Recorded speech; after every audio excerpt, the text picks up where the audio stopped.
Magandang araw mga kasulit. Bumili ako ng worth 150 na gulay. And then ito, yung tokwa, 50 pesos, 10 peraso. At bumili rin ako nitong kalahating kilo. May kalahating kilo or so mga 3/4. Kasi 500 ang kilo ng nitong hipo na yan. So pinakuluan ko na, tinapon ko yung unang kulo. Kasi nga, may konting allergies ako, hindi ako makakain yan. Kaya para walang kati sa dila, so tinanggal ko yung unang kulo.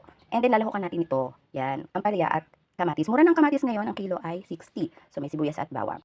Ito na yung fried ko na tofu. So, pahaba-haba yung pahaba yung aking shape. Yan. Isasaw ko doon sa aking chili garlic na shrimp o hipon. Ayan na yung first batch na menu ko for today. Tapos susunod ko naman yung may ampalaya. Ito na yung ating pangalawang menu para sa ating nabiling hipon. Hinati lang natin. And then, yung unang niluto ko, yung sweet and spicy, ano ba yun? Garlic. Ano ba yan? Basta yun na yun. Ito, tapos ito naman po yung ginisang ampalaya. Ang daming pangalan kasi.